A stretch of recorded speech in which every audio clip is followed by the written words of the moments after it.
Hello and welcome to another episode of The Mixed Bag. I'm Meg Adkins, joined here by Matthew Galloway, as always. Matthew, how was the weekend? How are you doing down there in sunny, warm Florida as the rest of us freeze our tails off? I love those pictures of the high temperatures of the whole country. And this is Florida hanging down there in orange and blue and red, or orange and red. It was a solid 80 degrees on Saturday and Sunday. Oh God, so good. I will say that we're getting the blast that's coming down here today. It's creeping in. It's creeping. It's going to be 30 something tonight, and it's going to be like in the 30s every night for like the next week and a half. So we're getting our due. Yeah, but I mean, we had a fun weekend. There's this. If anyone knows Tampa well, there's this thing called the Gasparilla, like pirate festival thing. Yeah, and they do the big adult parade is like next Saturday, but it's a kids parade. They do a kids parade on Saturday. That's so it's awesome. Just kind of like getting the kids catching beads, and it's basically just like a giant, chasing cats around, trying to make sure a kid doesn't. My 2-year-old kept on trying to climb underneath the barricade, so that was a fun one. Want to get in on the action? He wouldn't stay in the stroller. Yeah, he wouldn't want to be on my shoulder. It was just kind of like he wanted to do everything but be in one spot, which you know how it goes with a 2-year-old. That's a 2-year-old for you. We caught some beads. Did you like come home with more candy than you do on Halloween? I feel like the parades that we go to, they're just like chucking out candy every single time. It's like beads. So it's like all pirate theme. Everyone's throwing beads. It's like, how many beads can you catch? My daughter was over the moon catching beads. That's fun. So they were good. Good. We had a good time. Family fun there. I love that. Like family fun. A couple of the adults get over their skis on their own accord, sure. But naturally, always happen. Yeah. But it's I didn't have the.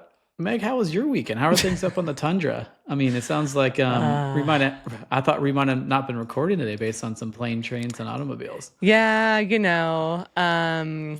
decide to kind of go away with some friends and a kid-free trip for the first time in a long time, and everything just kind of, falls apart. Just everyone falling sick and then travel woes. And started out, I think we were texting, we left Wednesday.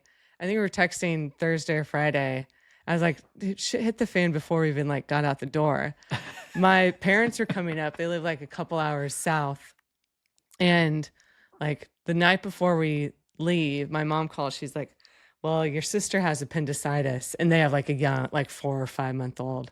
So she's like, I got to help with the baby while they figure this out. So my poor dad comes up and he's got the 4 kids. Until for 24, whatever it was, a day and a half or so. But I was texting my friends. I was like, keep an eye out for my dad in the pickup line. If he looks lost, help him out. This is asking a lot of my 74-year-old. That's a true sprinkle some Cheerios on the floor and hope for the best kind of deal. Yep, exactly right. And then my 4-year-old had a fever, nothing more than that. But I was like, well, I totally expected that. Then he gave it to my mom when she finally got up here. She sounded terrible.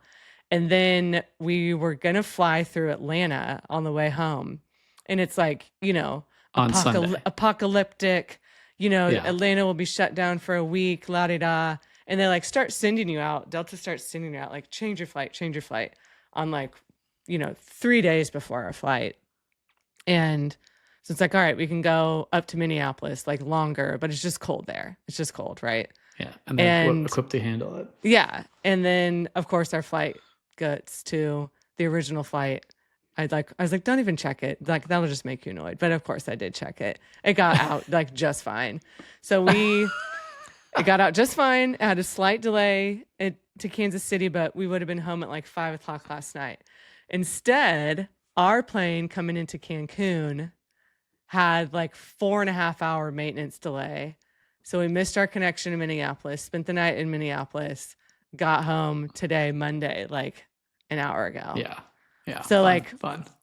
The parents. And your kids are out of school because of the cold? Yes. And that was the little cherry right on top was no school text at 4:00, 5:00 as I'm watching, the Cancun airport was quite the scene of everyone's delayed. It was a zoo. It was so crowded. Yeah. Everyone's half people are trying to get home. No, or they're well, I'm just continuing my vacation. Yeah. The scene at the Air Margaritaville was pretty good. It was like I've that and the Bubba I've been Gumps. to that Air Margaritaville and Cancun Airport, unfortunately, and so I know exactly what you're talking You're familiar about. with it. Yeah. So it's like, it is what it is. Like you can't I'm kind of almost better when it's like bigger stuff like that. Like, what are you gonna do? It's totally out of your hands. I feel like every time you think you're going to get ahead and change your flight and do something proactive to get around a situation, it always, every single time. Yes. Every single time. So, yeah, we made it. We got back. It was a day. Thank God my husband had like lounge access. So that was the savior. Getting out away from the masses. Although the whole lounge thing, to me, we don't need to turn this into like a flying, how you feel about flying. Hey, there's no golf, I feel like, so we can chat airports. We can chat travel. I think the lounge thing has jumped the shark. I'm happy I traveled in the golden age of when airport lounges were airport lounges and they weren't like the Hunger Games of trying to like find a seat and battling over some cheese squares. Like we had exactly what it was. I had it good. Nailed it. I traveled. I had my nice status with the airlines flying. But the seat miles actually counted. It wasn't how much you spent on your credit card. And if you flew over 100,000 miles, you were the boss of the airline. So that was. We need to go back. I flew in the golden age. Yeah, it was like, I mean, the line was crazy, and like to get into the lounge, and it's like, well, you can reserve a spot, but then they take that away when it's crowded, so you can't even reserve your spot. I don't even bother anymore. And then people are just like paying to get in, so it's like, well, they just let you pay. If you want to pay, they'll let you in there. But they may have jumped the shark, but Cindy Crawford was in the lounge, so. The big time Kim celebs. Crawford or Cindy Crawford? Cindy Crawford. I know, joking. Oh, okay. Kim Crawford, there's a wine joke. I know. No, Cindy Crawford. Wow. So highlights and lowlights, but highlight for you or highlight for Danny? No, for Mike. Not Danny, my 4-year-old. He doesn't know. Oh, Mike. Yeah, yet. sorry. Mike was like tip tapping away on his computer trying to like decrease his Sunday scary anxiety with work, and he missed it. So I was like, hey. Trying to not be super obnoxious. It's always weird. Yeah, seeing so highlights and lowlights. Yeah, look at that. But you still had a nice trip. That was all nice. It was great. Where'd you go, Meg? Cancun. Oh yeah, I mean, I didn't know if you went doing all the nightclubs, like Fat Tuesdays and the whole thing, or negative. This was like get there and everyone's got young kids. It's like get there, don't have to think about anything. Relax. Like it was very low key. So no ayahuasca and Tulum or anything or anything crazy like that? No, I mean muchos Tecate lights and tequila, but that's about as wild as it got. Yeah. I mean, but adult, like all inclusive. Yeah, there's like, first world problems. There's other sad, messed up, disturbing stuff going on right now. It's like if you can't like laugh at your flight delays and enjoy the people watching of the Bubba Gumps and Margaritavilles airports, there's bigger things going on too, huh? Yeah, and they're like across the concourse from each other, so it's like dueling. I was like, ooh, what crowd's at Margaritaville versus what crowd's at Bubba Gumps? Hit up all the trinkets, got the kids their trinkets and stuff. So we're solid. We're not firing on all cylinders. The battery is low, but we're here. We're back. Monday came in fast, but here we are. Yeah. Hey, but you know what comes back this week too, Meg, is LPGA golf. I know. We're back. 1 week only. I think they're trying for that whole scarcity model that Brian Rulap's rolling out.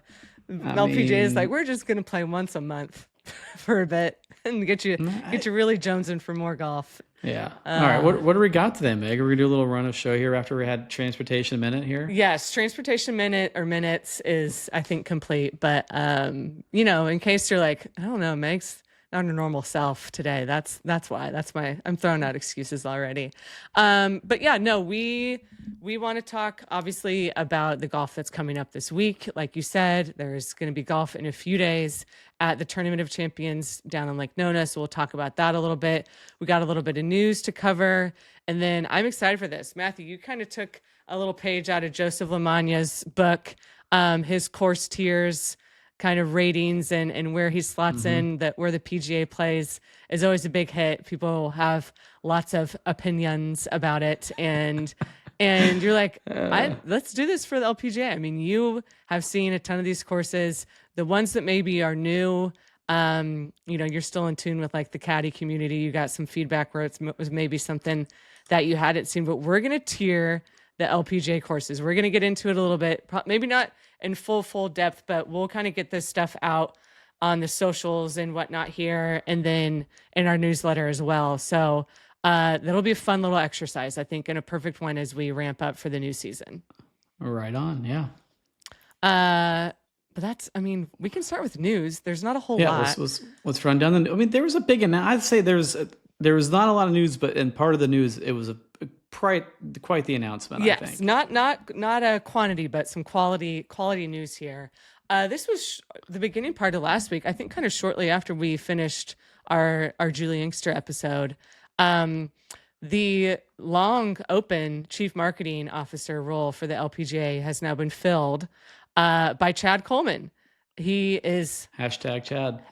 #Chad is under the LPGA umbrella. #Chad, back from his Callaway days. If you're kind of in the golf Twitter ecosphere or whatever you want to call it, you're kind of aware of Chad Coleman from his days with Callaway. And then last role was with Dude Perfect, kind of heading up all their social channels. Head of brand. He was head of brand. Head of brand. Yeah. Much more. I mean, the whole kit and caboodle for the Dude Perfect world. And now he's under the LPGA umbrella, which I think is very exciting. I don't know what to say other than knocked it out of the park with this, right? Yeah. I know Chad. So I know Chad when he worked for Callaway. It was him and Harry Arnett running marketing at Callaway, and kind of Chad took up the social side. When he was there, I was caddy for Michelle, who was a Callaway player, so she did a lot of stuff for them. I got to know Chad very well and Harry very well. Kind of like every time we were in Carlsbad, I'd come into the HQ and hang out and talk to him, and nice. Have a dinner and have some cervezas with Chad and that whole gang. So I've gotten to know Chad quite well through the years.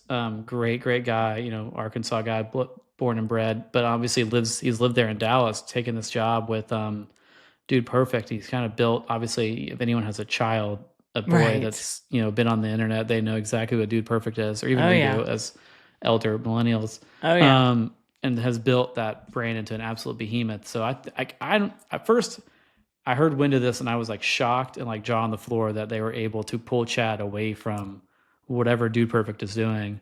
I don't know if somehow there's an existing relationship being Dallas folk, and Chad knows Craig well, and I feel like there's probably some recruitment that went on there. And hats off to whoever pulled this off and this executive leadership team that was able to kind of we got to get this guy. And I think it couldn't be a better guy to fill the role from what Chad's age set is, his skill set, and what he did at Callaway, and kind of he basically built Callaway's marketing social media footprint from nothing. Zero. Yeah, nothing. Yeah. No, go ahead. Keep going. No, it just it kind of just developed that whole voice, and through Callaway, and obviously Callaway's took in a different, stratosphere of what every social media's taken a different turn from, 2016, 2015 to a different world 10 years ago. But, and then going to Dude Perfect and building this brand where we have billions of views across different platforms. I think, being able to see where the growth is and where to go. I think that's what I've said in the past of what the LPGA is missing. And I don't think they could have found a better person. Yeah. I think this continues the trend of the off course stuff, just getting that snowball major momentum. Right. Yeah. I am with you. I was surprised when I heard it, that there was rumblings of this happening too. And the good type of surprise, that's a name that I really don't have any complaints or concerns about at all. And I think what's obviously the resume is there. No holes in that resume. But I think what Chad seems up for is, and I think he kind of said this in his announcement or his statement on Twitter, was, the LPGA is a sleeping giant, and it's time to wake it up and really get it moving. And he's up for the challenge. And yes, this still is a challenge of a job. It's not an easy job in this crowded sports landscape. There's still issues to fix and resolve within the LPGA, but someone who has done it and is up for the challenge and is from what it seems like, super excited to be coming onto this team. So and willing to try stuff that, might not work. Like he's going to throw stuff at the wall and, see what sticks, I kind of think. And not in a bad way. I think he's going to be willing to push the envelope and say, hey, we need to try a different approach with doing this or doing this. I mean, obviously it would be fun to, get Chad together now and have a conversation with him, maybe on this podcast, and see what he wants to do. I've already put out my text message feeler and a congratulations message to him. Good. I'm happy that he got the job. He's an old friend, so hopefully our paths cross eventually when we're at an event or whatnot, or even on this podcast. But happy for Chad, happy for the LPGA. Obviously, Chad's going to build a team, and I'm curious to see how this all comes together as new season. We're all optimistic to see what comes on TV this week and see if anything looks different. So it's all good news. That's a good thing for the LPGA. Great news, big time hire. Craig seems to be very capable of getting deals done and getting things moving quicker. And get the team.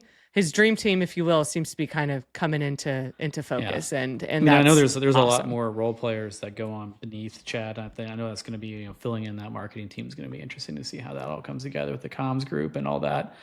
They already have some stellar people on the comms team, so it's kind of like it's going to be things are moving in the right direction. So Craig was busy last week at the PGA show too, showing up for the guys everywhere. It seems like. I mean, got some energy, got a motor for sure. If you're a player too, I think it's important that if there are ideas or things that Chad and the team are going to roll out, it's like, he came from Dude Perfect. He knows what he's talking about. Like he's got, he kind of walks in the room 60-year-old fuddy-duddy. Right. Like he's going to walk in the room and kind of command the space and as an expert. And I think that's important to get buy-in and to get buy-in quickly. Like, all right, this guy knows what he's doing. What's this TikTok? Huh? Oh man. Other news, not as earth-shattering, but Brooke Henderson. It's going to be strange seeing her without her sister on the bag. Her sister Brittany is pregnant, so she is going to be using a different caddy this year. That's just going to be like seeing a dog walk on its hind legs, not seeing Brooke and Brittany walking down the fairway together, right? They're just like a pair. For those that, so basically Brittany, she got married like a year or so ago. And, great gal, they're having a child. I'm sure that's what they need to do. And the life, moves on for them. Having a child this year. So I think, natural thing is for Brittany, she's going to work this week at Hilton. And then after that, she's taking time off. And it sounds like, or even what the article said is, Johnny Colleen, LPGA veteran Johnny Colleen is going to kind of pop in there. He's just like an absolute gem, Johnny Colleen. He's talk about a caddy that has 6 million stories. He's got a lot of them. I've been around John a lot. Great guy. Happy for him that he's doing that for them. I know they have a good relationship, so that's awesome. I think that's a perfect fit. I was kind of very curious to see who it was is going to be filling in that role. And for those, it is a big deal because basically Brooke has had her sister as her caddy her whole career. Basically, that's been it. Yes. And it's funny. Like, I remember when she first got out, there was like caddies were chomping at the bit. Every time we saw her dad, any caddy was trying to chop her dad, saying, because Brittany was trying to play then too. Her sister. She's still trying to play. Good player. She's like trying to play Symmetra, trying to could play in her own right. Was trying to, do her own thing as a player. And I guess she decided, I'm going to make a lot more money caddying for my sister. And she was probably right. That's a smart move. Just like most of us did when we decided caddying. Yeah. And so it was kind of like shark in the water, there was fish in the water, and all the caddy sharks are trying to chat up dad to try to see, let me get in there, when Brittany wants to stop caddying, da. And everyone thought they were in with the dad, but it looks like Johnny won that game. That's I mean, I think like first episode of this pod, we had Meg Mallon. She was telling John Colleen stories. Like, I mean, that goes. How long has he been out there doing it, would you say? I mean, forever? I mean, his whole story. So the people that know John, he basically he caddied for his wife for the longest time. Okay. And she played. And then they realized that wasn't working. And he's caddied for like everybody. Everybody. Caddied for Meg, like all those veterans. I can't, you name it. He's probably caddied for some, name or fashion. He's fun. He's a fun guy to be around. He's happy to tell you how it is. It'll be good to see him out there with think it'll be a good fit for Brooke. Yeah. I wonder how much I always wonder how much he's got left in him, but I think it's just kind of Brooke's very kind of old school.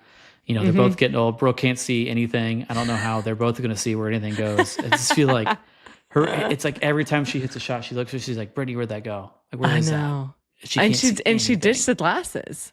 Like she's ditched those now. Does she have contacts or she didn't have surgery? No, she didn't have surgery. I don't know. Yeah. But she can't see a thing. Oh, okay. So spotters out there at tournaments this year, help if you see Brooke on the tee box, keep an eye out for the ball because we don't want those two having to search for every single shot. So she usually doesn't miss a lot of drivers. That's true. But she'll be That's not true. Many of them do.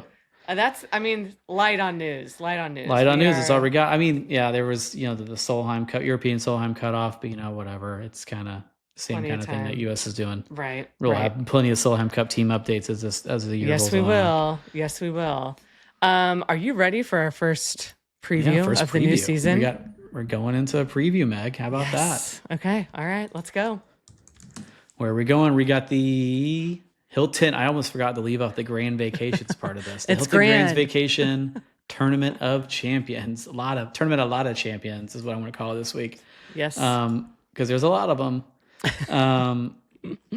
We are going to the great Lake Nona Golf and Country Club in Orlando, Florida. Architect is Tom Fazio. It was actually built in 1986. I thought it was built in the 90s, but 1986 it was built. We're playing it at 6624. Not that really matters. They're all basically the same. Purse is 2.1 million, 300,000 roughly to the winner usually is where that ends up. And TV times we got, not your just typical LPGA TV windows. I hope the usual. I'm waiting for this FM. I wonder do you think this tournament's be part of the expanded broadcast? I don't think I don't think any of that kicks in until after the Asian swing.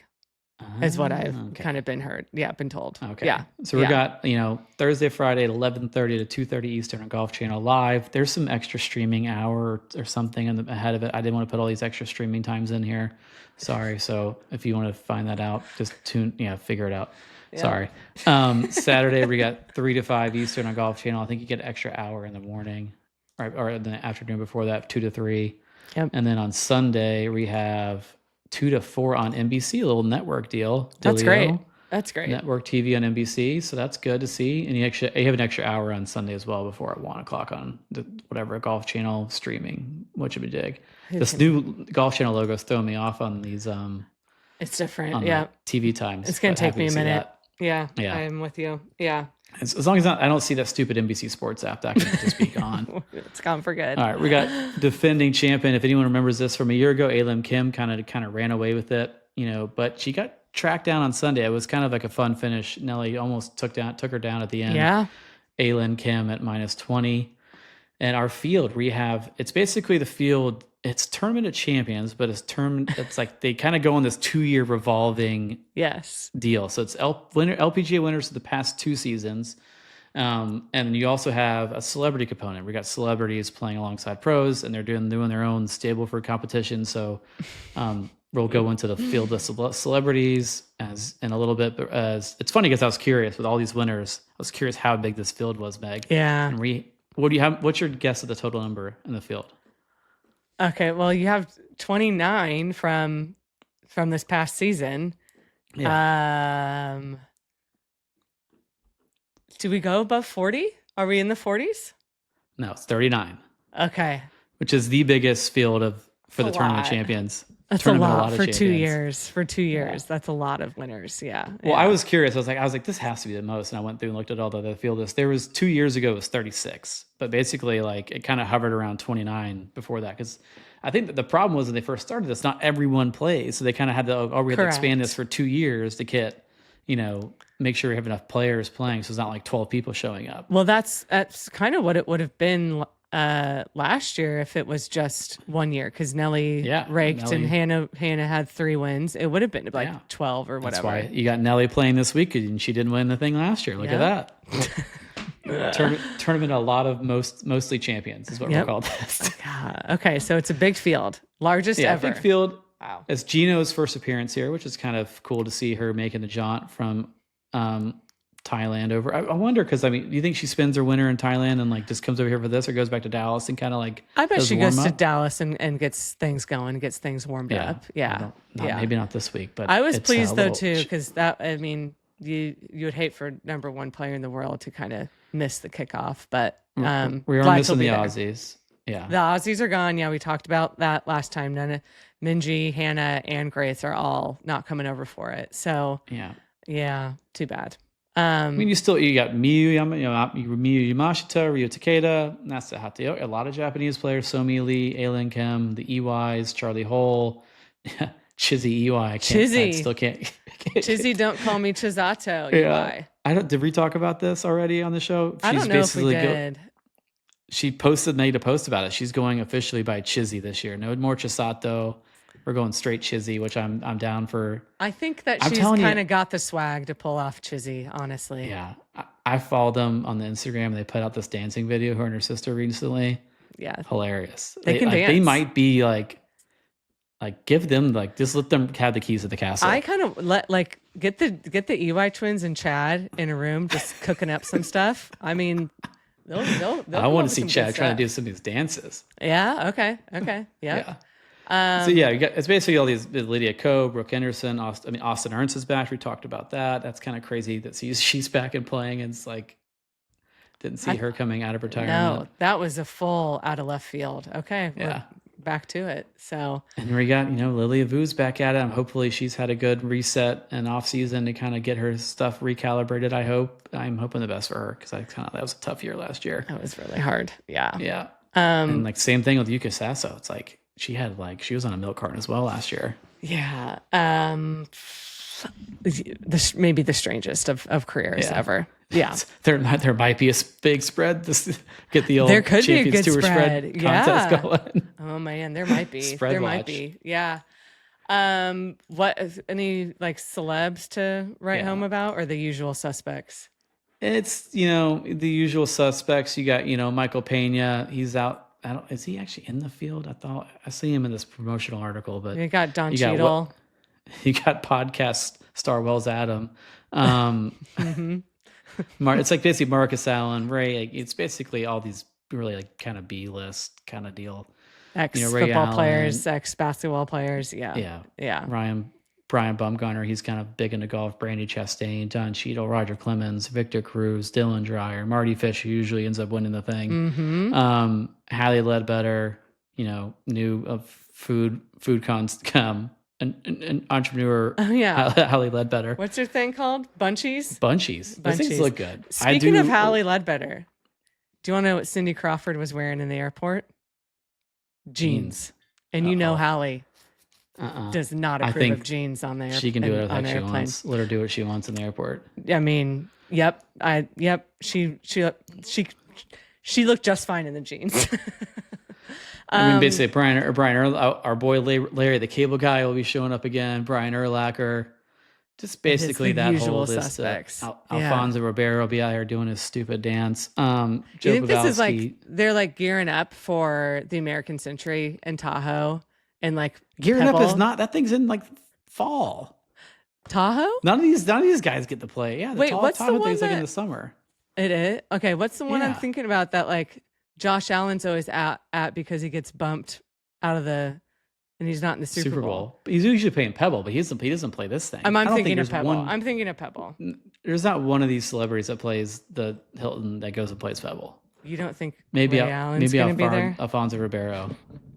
But who else is in the celebrity field? We got a LPGA Hall of Fame and Veronica Sorenstam once again. Oh my God. Playing as a celebrity. I forgot about that. I mean, if you're another celebrity, she doesn't win it ever, but she's normally she's not, up there. John Smoltz and Marty around Fish, the leaderboard. Keep her out. Yeah. All right, so we gotta put. I can't remember. They always have do they play a different set of tees? They should make Annika just play the LPGA tees and say suck it up. It's pretty crazy. Let's just be real. This is the equivalent of Tiger or Phil on the men's side playing as a celebrity in our program. That's who Annika is for the women. Can you imagine the outrage and people up in arms if Tiger or Phil was doing this? I mean, I do think that that's been very articulated on the shotgun start of how it was Annika's a celebrity or not, basically on that whole like bit It's that's gone on for crazy. years. It's nuts. It's nuts. And Urban Meyer, he's going to be probably. I'm curious if he's played. This is the first time he's played in it. It seems like I didn't realize he was playing. Interesting. So yeah, it's So you don't think Urban's getting the invite to Pebble, and this is his warm up? I don't know. It's tough. This thing has gone on for obviously 6-7 years. It used to be the Diamond Resort. Shout out Mike Flasky. Had whole bit. It's a unique concept as an event. I feel like the thing is, I think the players actually like it. They like playing with these folks. I think they do too. I think a lot of them really do. Did you like it as a caddy? I never worked it. Oh, okay. Gotcha. Michelle is always hurt and didn't want to play it, and then I just didn't want to. I got 1 year. Oh, there's 1 year Jess Corda asked me to do it, and I said no because I think my daughter was just born. Yeah. And I was like, I don't want to take a week off to go and go do it. And then I sent my buddy Kyle, and she went and won. I was just gonna ask. Was that was the year that she won? Yeah. I sent Kyle to go do it, and she won. Like, whoops. So I was like, all right, send me a bottle of wine. You didn't set up a referral fee for that? Nah, you don't do that. I'm kidding. Kyle's a good friend. I wouldn't do that. I'll do it to someone else maybe. But so that's it. If anyone remembers, you got the celebrities, and basically Marty Fish is going to curb stomp all these people in a stable for competition. Is probably what's going to happen. That's most likely. Yes. I thought it was interesting. I can't remember. Did they get paid? Is there a purse side on the? There's nothing about it. I can't find any information. There was a purse side on. I wonder. There's got to be. There's got to be probably something, right? Yeah, I feel like Marty Fish cleans up in these things. I don't know. I did think it was interesting in the newsletter. Cameron Hurtis on our team wrote a little bit about PGA West and the Pro-Am aspect of that, kind of, taking some of the teeth out of what PGA West could be. I mean, another factor is the weather's usually tame. Other times of year, it can really kind of blow. The wind gets going and stuff. And Lake Nona could probably have some more teeth, but this is usually a -20 or plus, or even more. Like the gals will go low. I know it's the first event of this season, but they'll go pretty low unless we get some weather, and maybe we do this week. If there's going to be some conditions, it's going to be cold all weekend, I think. So it's going to be cold. You're going to probably see some earmuffs. So get the earmuff watch out. Mm-hmm. Celebs might be struggling in the cold. And the Koreans and Japanese players have those giant puffy jackets that the caddies have to carry. Yeah. Yep. Yeah. Gosh. But yeah, I don't know. I mean, I think it's kind of starting off the year with softball over the middle for the players in terms of it's comfortable, kind of get to hang out, do the celeb thing. I'm sure there's fun dinners and all the other stuff around the tournament. Country artists, they have some concerts and stuff. It's a kind of a hit and but you remember, I'm curious if they've resolved this locker room issue. Remember this locker room issue that kicked off a couple of years ago? Oh yeah. The players basically didn't have a locker room, and it was a big mess. And Beth Ann kind of wrote this expose, and it turned into a whole. Beth Ann wrote about it, which I don't think there was anything wrong in bringing up the issue of there not being lockers for the women, but I think the celebs all kind of had a space for their stuff. And then she got backlash from Jess Corda and about let's not focus on the negative. It's well, let's resolve this too. That you should have lockers. I think they have, because they were redoing some of the locker room. This was a couple years ago. They had some hurricane problems, and the locker room downstairs, took out the lockers, yada yada yada. But nothing like some pissed off players to start a controversy. Correct. Over nothing really. Yeah. I thought that became made a mountain out of a molehill for really just reporting on what was happening at the event. I get not wanting to hit the ladies with a super tough, really difficult test out the gate. But if we get some conditions, it could be fun viewing, and we may not get anywhere near 20 under par.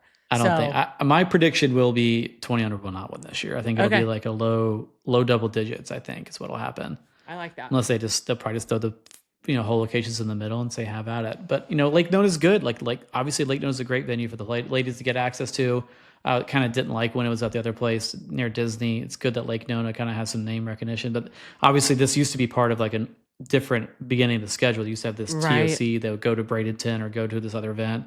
They used to have that Game Ridge event down in Boca. So there used to be this little mini Florida swing that happened. It's kind of fizzled out, and I think this is where I think Craig, if he's not working on retooling this beginning of the schedule in 2027, 2028, like I'd be completely shocked, but I know he is. So it'll be very interesting to see, as you discussed in previous shows, kind of like this is a big hole in the schedule of getting fixed, and obviously we need to fix it. But we'll take having golf back. I'm ready to have it back on my TV. Golf's back. We get to watch a little golf. I hope from the broadcast sense. I don't want to. I hate to say it. I hate watching these celebrity things. I don't want to watch some of these celebrities play golf. It's fun. Maybe have some conversations with them, but I don't want to see them hit shots. I'm sorry. I really don't care that you're duffing it around, doing whatever. But I hear ya. There's always some interesting conversation where someone asks a celebrity, like they think they're the wrong celebrity or something that happens at one of these events. And, God, there's been some awkward interviews in general. Yeah. But golf is back on our TVs, which will LPGA golf back. LPGA golf back. Yes. So kind of good segue talking about Lake Nona and the course and it being an upgrade from the old Disney spot. We're going to talk a little bit more about courses and Matthew's tiering of the courses. First, we want to talk about our partners today. That's our friends at Good Walk Coffee. I can say there was quite a lot of coffee consumed over at my house by my parents. I was very glad that I had a full supply of my Good Walk coffee to keep them caffeinated and somewhat sane over the past few days. And that's, I think, my favorite thing about Good Walk is the subscription aspect. So they're not only fueling all of us at Fried Egg, they're sometimes fueling the parents of people at Fried Egg. I do the Fried Egg Golf Blend. That's the medium light roast. And we get it delivered every month. I might need to up that because I feel like we've been getting low. But that's the nice thing about it. It's flexible. If you need to change your frequency, you can go in there and update it. If you know you're having guests over at the house, my parents can drink like a full pot of coffee and then some every day. So that's probably why I got back, checked that. I was like, all right, we're low. I think I need to get on and get it here a little bit sooner. And you can do that and more and check out all of our offerings at goodwalkcoffee.com/fried egg. That's where you can subscribe. You can check out our other blend, the Shotgun Start blend, which is kind of a medium dark roast. That's what I get. Yeah, I mean, listen, Good Walk's been partnering and supporting Fried Egg and Mixed Bag and Shotgun Start and lots of newsletter, and they do kind of touch them all here at Fried Egg. We've worked with them on like creating these blends, and then sometimes we do special blends around like the open in the summer, and we did like a holiday blend a while back, and just great people to work with and kind of fun to put a personal touch on this. It's not just something that, they just roll out and we're going to call it Fried Egg Blend, but really it's just the exact same stuff that we have. We work with them on kind of fine tuning and getting these exactly how we want them. So, you still working on the Shotgun Start blend? That's still your go-to? I got an email this morning. I got a fresh bag was just delivered from my mailbox. I got to go get it out of the mailbox after I get done recording this. I'm locked and loaded. And it's just like the thing I always say, big coffee guy, it's just so fresh. That's the most important part of coffee, is finding something that's fresh. You're going to go to your grocery store, something you look on the shelf, it's all going to be 15 to 20 days old, and it's already rubbish. This stuff, it's crazy. I will look at this thing in my mailbox, and it was probably roasted 3 days ago, which is absolute insanity. Yeah. In a good way, in a great way. So shout out to them, and it's good quality roast stuff. So you know what? If I'm drinking it, and I think you should too, and if you like a redo it, Mixed Bag and Fried Egg, I think you should go buy it. And we had a good deal for you. Yeah, and it's it's a great way to support what we do. Every week we work with them, we get a little bit of all the sales and subscriptions. So if you enjoy what we do, it's an awesome way to support us. Once again, goodwalkcoffee.com/fried egg. And if you use code Fried Egg at checkout, you're going to save 20% on your entire order. If you're going the subscription route, you're going to save 30% off that first order, because with the subscription, you get 10% off all your future shipments. So it's a great way kind of a win-win situation. You're supporting us, and then with the Friday code, you kind of get a nice big chunk off that first order. So check it out, and thanks as always to Good Walk Coffee for the support. All right, Always. let's start breaking down these LPGA courses. Yeah, it's tiering time. Where do you want to start? Do you want to kind of preface this a little bit with? Let's preface with saying a Fried Egg colleague, Joseph LaMagna, has kind of started this thing a couple of years ago of just kind of developing this tiering system for PGA Tour venues, and it takes on a different iteration every year. He creates these different categories and moves things around, and it's somewhat a controversial exercise because obviously it works up some opinions that others. I personally still don't understand why he hates the Valspar so much, but I almost would want to get him down here to see it. But we'll take that conversation offline. I already have. And so I was like, you know what? It'd be interesting to do this for the LPGA venues. And you even joked. I remember I brought this up to you. I was like, hey, should we do this? You're like, man, that's going to be very bottom heavy. I was like, oh, yeah. It wasn't as bad as I thought it was going to be. Yeah. It's not great. It's not like this knock out of the park. We're not there. We're not where we should be, where we can be. But yeah, okay. It's like you got stuff in every kind of category. And so, and if anyone knows Joseph, he kind of does this whole thing. He starts it off with, he basically does regular repeating venues on the PGA Tour. So we're leaving out all the majors or events that kind of move around. Yep. So, and he has his whole first bit. Actually, his whole thing is kind of like he goes into his rubric of what matters to the golf course. And so I think I wrote a bit for the newsletter. This all will come out on Wednesday, I believe.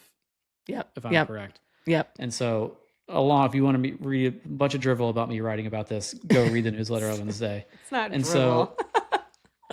So my kind of key factors, because I think what Joseph looks at is kind of geared towards the men. I think you have to look at things from a women's venue with a whole different set of factors than what kind of matters to the men. Because obviously Joseph is dealing with courses that are obsolete because of technology. Mm-hmm. And going to places where technology's passed these courses by and it doesn't make them the same venue they used to be.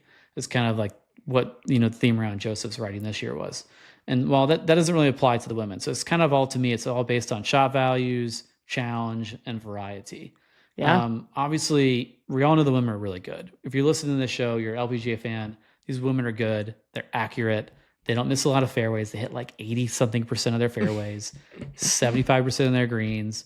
And so it's kind of like you got to find somewhere that rewards that ball striking in a way and that fairway hitting ability in a way without getting too gimmicky with 10-yard wide fairways or having greens that are the size of a coffee can. Yeah. And so you got to find a way to test them in different ways. And I think to me, it can go a couple of different ways. You can have wide fairways and let them show off their prowess by choosing the side they need to hit it on. And then it kind of all those things, what happens in some of these tournaments is it turns into a putty contest. Yeah.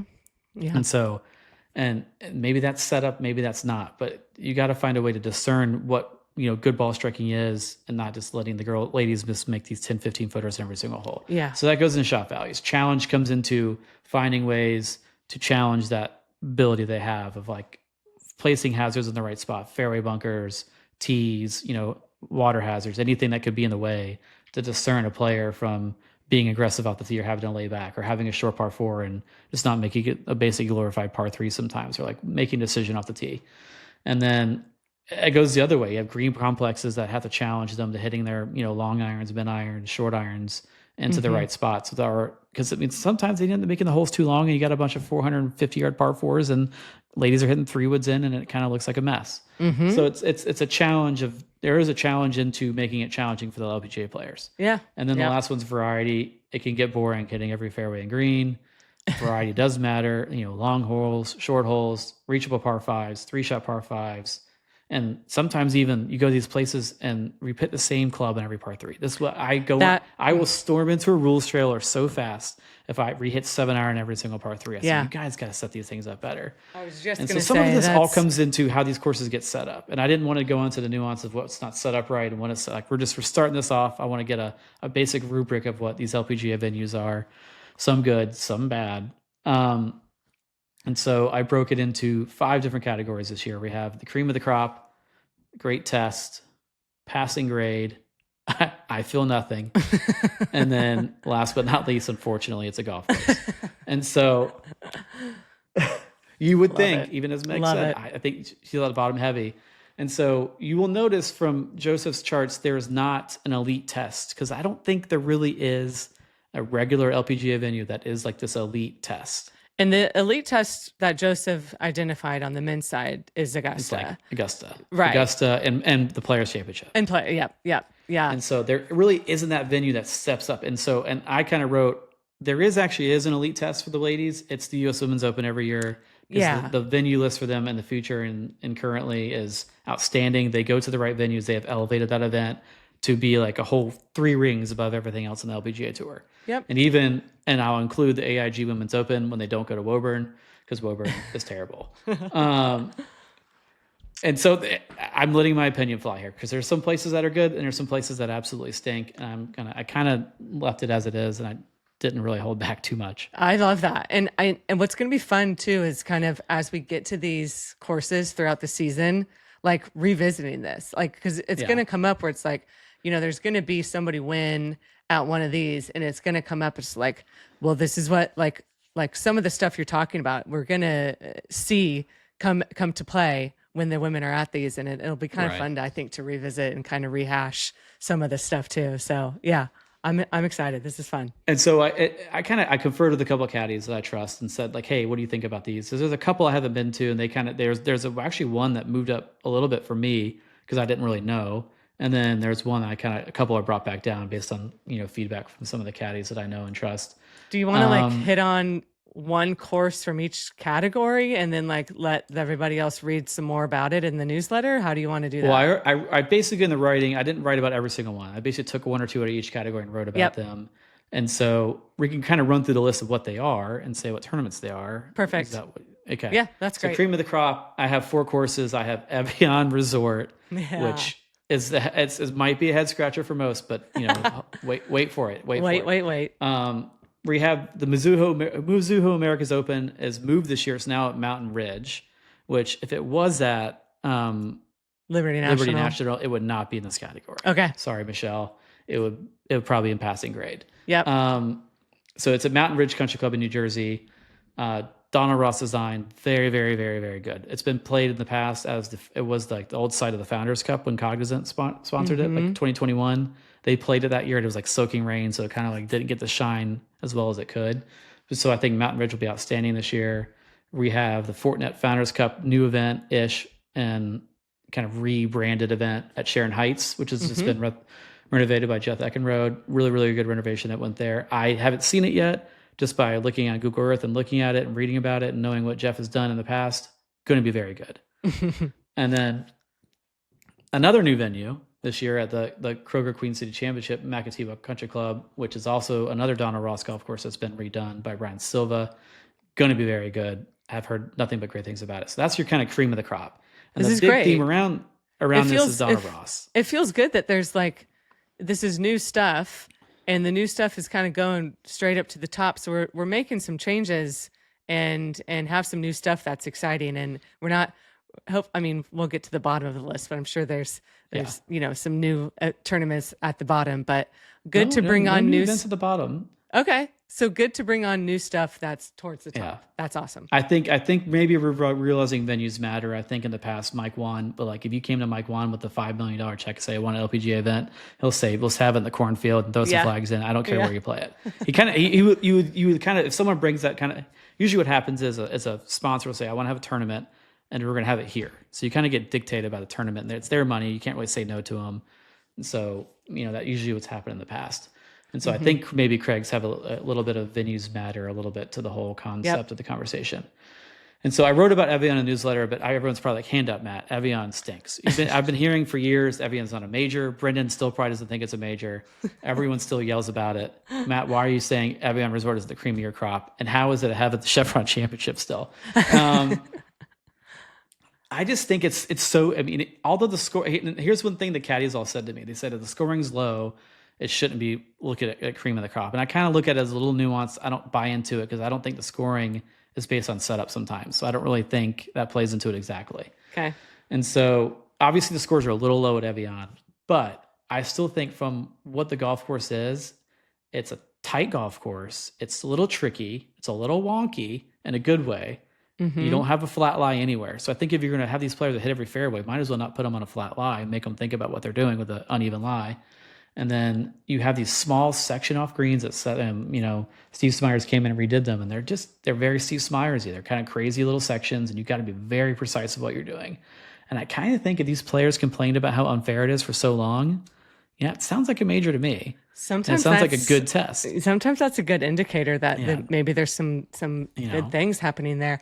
I think you're going there too, but when we talk about variety, like, would we want Evian every week? Certainly not. No. But it bringing that variety, it looks different when you're watching it on TV.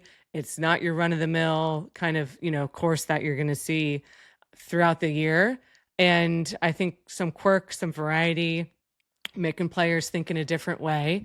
Those are all positives in my book, especially when it comes to a major. I think Evian's blow up is I called it last year. Pretty good. And I think, and we could see, and so as we go to Great Test, the first course in Great Test I have is Memorial Park for the Chevron, because it's still just, I don't know how it's going to play out. I'm very excited to see Memorial Park, this new venue for Chevron, because if we had the old thing, we would have had Carlton Woods at probably underneath. Unfortunately, it's a golf course. Yeah, a special Carlton Woods only category, maybe. Yeah, at the it's Carlton Woods.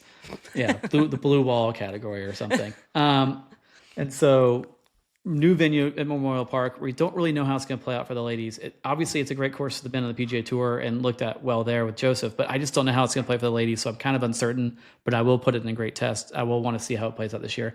That very well could switch. You could put Evian and move it back to Great Test, and Chevron now is the cream of the crop, which I'd be fine to see. And as well at Great Test, we have Lake Nona. We just talked about that. Obviously, great golf course, great venue for the ladies, name recognizable, which was, I think, one of the big things that's missing from a lot of these venues is you just don't if I put these tournament logos up without a golf course name, you wouldn't be able to name. You'd have no idea. 90% of them. Yeah. That's, I think the average fan. I'm a sicko and I know this from working out there, but I know the golf courses. Nobody else. I think we were talking about that. All the days are blurring, but when we were working on the graphic, it was we have to have the tournament name, otherwise no one will be able to make heads or tails of it. Yeah. And so I have Aramco Shadow Creek. A couple of the caddies yelled at me and said Aramco should be in the top, Shadow Creek, but I think it's been really well placed as a match play venue. So I'm very curious to see how it plays, how they set the golf course up from a stroke play a stroke play kind of way of looking at it, because they've done some stroke play stuff in there in the past doing the qualifying for the match play, and it's been a bloodbath. Yeah. And so I'm curious how that all changes. We also have the Portland Classic at Columbia Edgewater, fabulous old school golf course, kind of just goes into that vein of, tight and just good. There's some variety there, short par fives, long par fives. ShopRite almost got into the cream of the crop for me at Seaview. Oh. I almost put it in the cream of the crop, but there's this a couple holes that feel repetitive. They have short par fives, long par fives. All the par threes are all different. You have really short, medium, a really long par three, a really even long par three I've been fairway wood into.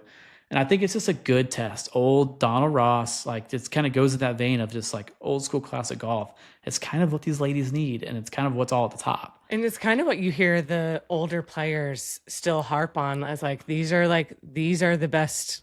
These are what I enjoyed playing the most when I was out there. These are what challenged me the most. That's kind of what you hear over and over, and it's there's not as many of them kind of left, and so that's certainly one of them. Absolutely. I threw Thailand in the Great Test. A couple of the caddies yelled at me because the scoring is always insanely low there because it's just kind of soft and smushy. But it's it's a very, very good second shot golf course where you have to be exacting with your second shots or you're not going to get good opportunities for birdie. Yeah. The problem is these ladies are so good, they just all hit it 10 feet and make every putt. So especially if it's soft. Yeah. Especially if it's there's no wind and it's soft. Yeah. Dartboard. All right, we'll move through this passing grade one pretty quick. We have the JM Eagle at El Cabrero. JM Eagle, I wrote about this. At this event, there used to be two events in LA. The one at Palos Verdes has kind of gone away. We really don't know. Even you asked me what's going on with this. No one really knows. So this is coming back. If Palos Verdes came back, it would probably be in the Great Test category because it's a really good venue. Right. This El Cab event used to be kind of played at Wilshire, famously in the past. Wilshire went under renovation last year. I just now saw some Google Earth imaging of the new renovation. Looks great. Cool. If they ever bring it back, Wilshire goes straight to the top. Fingers crossed. Yeah.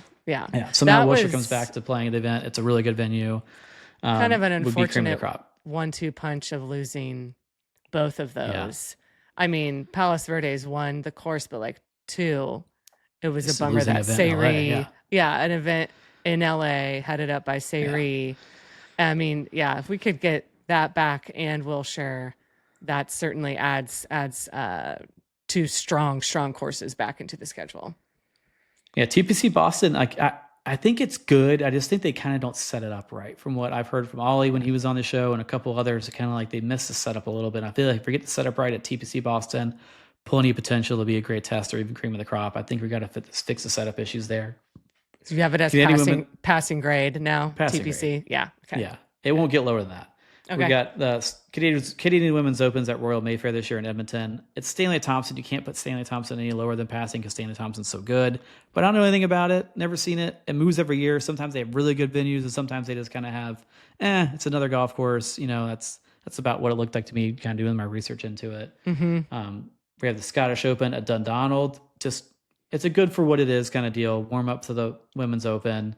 Not bad, not great, but just a good spot. Certainly some others, lots and lots of other courses that would get up into the great test or even anywhere they want. But that one I hope over the, next few years, if there's some attention from Craig to kind of elevate that like it has been on the men's side to where it's, a much bigger deal and kind of co-sanctioned LPGA or DP and PGA Tour. I don't think we need to go to Renaissance every year like they do, but I would love to see that kind of get some efforts behind it to elevate that event because HSBC's at Sentosa. I've caddied there and I've won there, so I have a little bit of a bias there, but it's just they've like planted so many trees going through it. Just like they just added. There's one hole. If I showed you the picture of like what it was when I caddied there, what it was now, it's like a forest on one hole. So it's they just kind of tinker with it. One note aside, conditioning isn't involved in this at all. Okay. So like some of these places are really, really well set up and really well conditioned, and like some players really love them based on the conditioning, but the golf course as a whole just kind of isn't great. That's a good point to make. Sentosa's unbelievable shape. Oh, for sure. Couldn't find a better shaped golf course. Yep. And same thing with Kuala Lumpur. Like Kuala Lumpur, I just didn't know about because we used to caddy at the other one and they moved it to the other side. So I'd never really seen that golf course and it was just kind of okay to me. Okay. And it kind of just gets in the passing grade. I was going to put it in I Feel Nothing, but some of the guys said, no, it's good. Put it in passing grade at least. Okay. Meyer at Blythefield, although Blythefield is a Styles Van Cleek, it has a lot of good bones.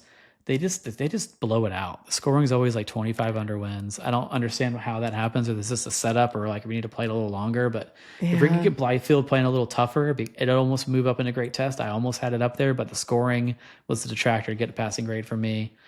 And that rounds out passing grade. Okay. So quite a few in there. And it kind of was a heavy passing grade. Then we go to the fun part of saying, I feel nothing. And first stop is the CME Tour Championship at Tiburon Golf Club. I wrote about this in the newsletter. No one wants to play a fake revetted golf course in the middle of a swamp. Like once they get it in really good shape, it's a good venue for a tournament. Like they kind of had the way the tournament's set up and all that stuff works there. It works out well for the ladies. It's a great facility. They have concerts, all the yada, yada, yada. But it just kind of like, it's a very boring golf course. Turns into a putting contest. Someone, Gino shoots 27 under, wins $4 million every single year. So kind of like, I think for me. And like having it under the name of the category is perfect. I feel nothing. Cause I also kind of feel nothing about like the gigantic purse and like it just doesn't do it for me. I think the money, I mean, the money's great, but like it doesn't do anything to elevate like the course or like the event. Like it I don't know. I'm glad it's there, but it's not like doing the work of this is it's a big deal because there's a lot of money. It's like, okay, that doesn't really do much for me. So yeah, I kind of am with you on the. I feel like Reed has been there for so long. I feel like now it's time for this. Like the event's been, Terry Duffy's done so much for the event and exposed the purse and raised the purse so much and elevated the stature of the event. I feel like there needs to be a venue that meets that stature. Yeah, and kind of has a little more like gravitas to what there's a tour championship, and here it is. Sure. So that's kind of where I land. And so while along there, we had the Toto Classic at the Tejeo Club at Minori Course. We used to have a great place in Seta over there outside of Kyoto. I'm kind of bummed they moved it back to Tejeo. I've actually caddied there twice, and I wrote about this newsletter. Can't remember a hole. Couldn't tell you. Can't remember a hole. I know there's a pond short left or short right on 18. That's about it. I don't remember anything else. Yeah. I mean, we talked more about the toilets than like the course every time we talked about Toto. So yeah, basically. Pine Beach Golf Links for the BMW Ladies Championship. There's a different venue this year. I feel like they're going back there again, so it's a new thing. Kind of really cool views, but the golf course itself, I really didn't like. It didn't wow me. No, so it wasn't like, it's just kind of like, it's cool views. Nice being on the water. It looks great on TV at midnight. And so that's that. We also had the Northwest Arkansas Championship. Great event. I love the tournament. I love everything around the event. Just the golf course, it's the same thing. It's a 3-round, Zoysia shootout. And then you got the big backboard on 18, kind of just asking for it. So it's kind of like, if the scoring variants change, there's some interesting holes, but it's just kind of like, as Ollie said in our podcast, he can caddy from the clubhouse and just radio in what the numbers are. That. So I love that. If you got a caddy saying they can radio in the numbers and radio in the clubs, I don't think it's going to probably belongs in I feel nothing. I feel nothing. Yep. Maya Koba, the Riviera Maya Open, new kind of event. It's it has name recognition. Maya Koba has that name recognition. It's just, as anything, it's not much of a golf course. Although it does test the players. It's just kind of, you just got to keep it between the mangroves and keep it straight and do that and avoid the cenote and take your Instagram pictures. That's about it. The only hole there is the one with a cave. That's the only thing I can say. That's it. Yep. That's essentially it. Yep. All right. And that's rounding out I Feel Nothing. We're going to move on to the very fun one. We're going to go to, unfortunately, it's a golf course. And leading off this category, I have the great Annika at Greenbridge at Pelican Golf Club. Yeah. Anyone that has listened to this podcast knows how I feel about Pelican. I will not go down that rabbit hole too much. It's just, it's a nothing burger golf course that, turns into a putting contest. There's no challenge at all around the golf course. You just hit your drive wherever you want, hit your second shot on the green and make your putt. That's basically what it is. Yeah. It's the place you get done when you play it. You're like, I don't remember any of the holes. Yeah. I've watched so much of that over the years because of the Annika factor. And in the past couple of years, the Caitlin Clark, and then this year, the Kai Trump factor. Like, I've watched a lot of that course on TV. Yeah. And I mean, every year I feel like I'm just like refreshing my memory on like, what's that front nine? I mean, yeah. And you got the 18th hole that you should just blow up and start again or do something different with because that green's so crazy. Rounding that out, we had the Lotties at Hokule. It is kind of like, it's a Hawaii golf course, typical palm trees, water, bunkers, not low scores, nothing crazy to it. Gian Lake and Blue Bay LPGA, we heard about it. It's has a troubled past. You basically had an owner like design this golf course from like nothing. Crazy owner of this place. And the government took over like the one only good hole in the golf course and like blew it up and turned it into palm trees and made the 18th hole turn into a 90-degree dog leg. I should show up a before and after picture of what the golf course looks like now and what it looked like before. It just like they had to jam another par 3 in. It's tough. It doesn't really do much for me. The greens are nuts. I remember one year we played, it was so firm, like 2/1 because the greens were so firm. Wow. So I didn't want anyone to break par. Wow. The owner sounds like a kind fun of guy. Yeah. I've seen a near altercation between Mike Wan and him in the hotel lobby at one point. It sounds like a gym. Yeah. Yeah. Don't piss him off. Is that Blue Bay's the last one, or are we missing one more? Oh, we got a couple more. Man. Okay. I was like, there's some more at that bottom. Yeah. We got the Ford Championship at Whirlwind Golf Club. It could go between I Feel Nothing and unfortunately it's a golf course. It didn't do anything for me. New event. we had Huju win. It was kind of fun to watch the finish, but like the golf course didn't do it for me. It didn't. There's a couple like holes where the fairway would stop and the players didn't really know what to hit off the tee. Yeah. You see them hitting from the desert. You're like, what's going on here at this place? That one did not really make much of an impact. I think it's at all better than where they were at this. I think it was Seville is where it was before, which I think was even worse. Yeah. So if we got it back to, Superstition Mountain, I know a lot of ladies play up there. Maybe that's a better venue to get up to, but Ford, we got an event sponsored by Ford. Yeah. There's better options though in the Phoenix Scottsdale area. Absolutely. And then poor old Midland Country Club for the Dow Championship is my category. Cool event. I like the team thing. I like the build out. They do around 18 par 3, but it's just kind of like they slapped a golf course down there in the middle of Midland, and it's a perfect example of Dow saying we're sponsoring an event, and it's going to be here. Yeah. It's their course. They kind of own and run that place. It is. It's not great. It's okay. They have it in great shape. It's a fun event. The town shows up for it. That's great, but course isn't doing golf it. Golf course is a stinker. But that's my tiers. I wrote about it in the newsletter.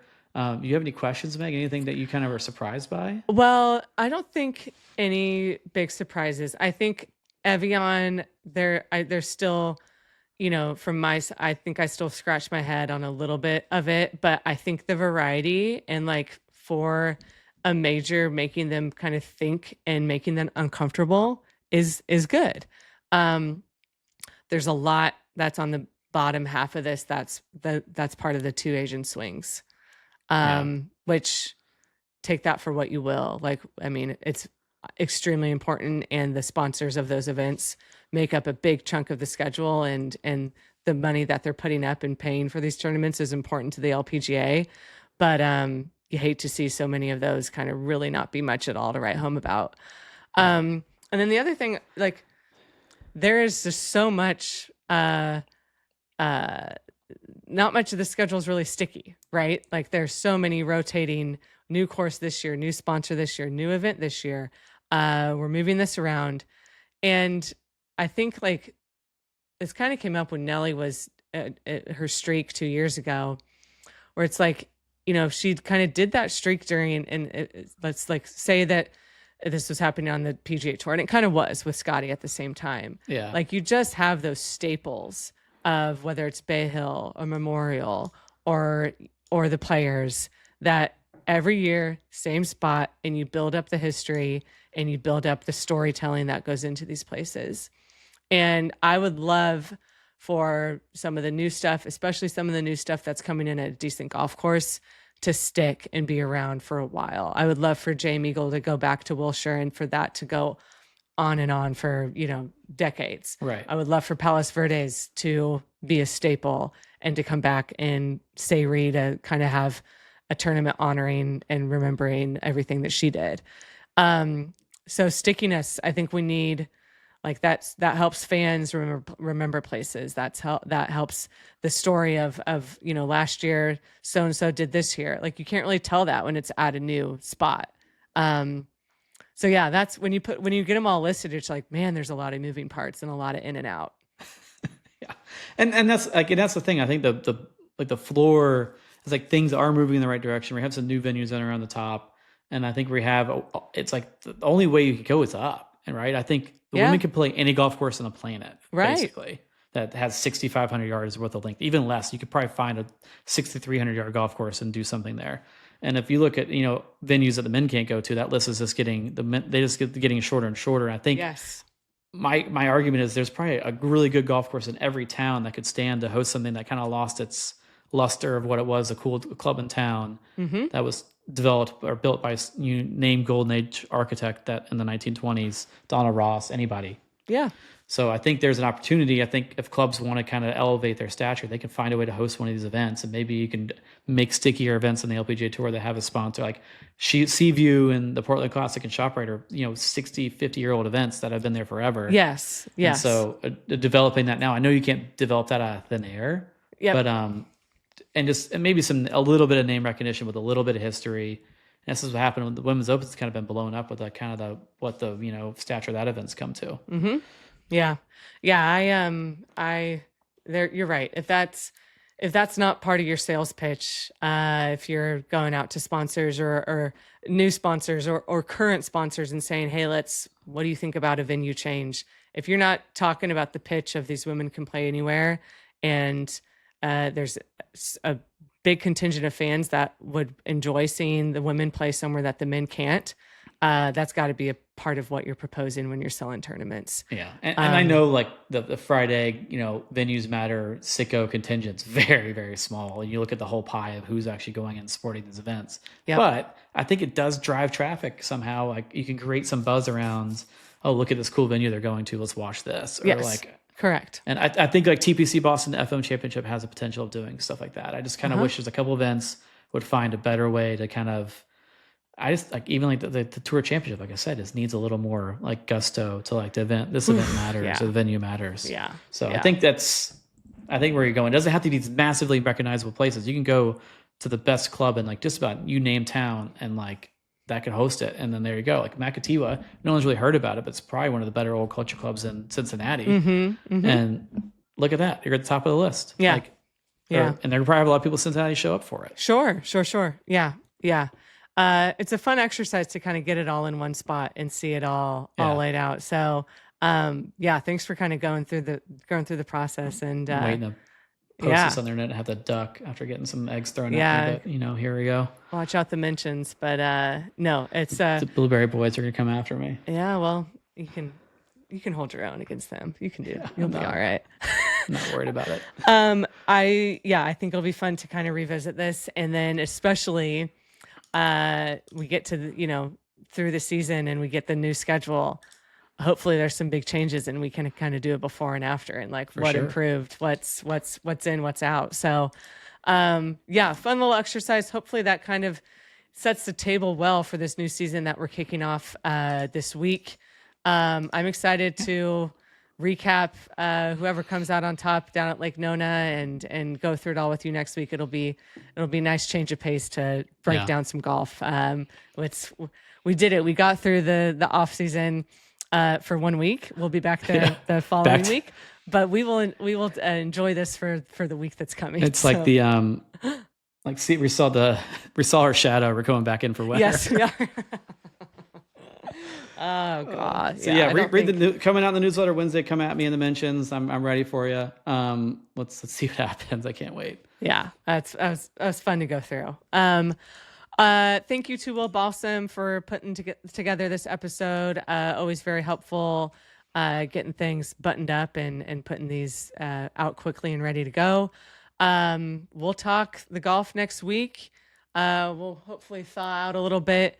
I'll catch up on some sleep and get some sanity back, and we'll do it all again here in a week. For sure. Yeah. All right. See you Sunday, Monday. Okay. Sounds good. See ya.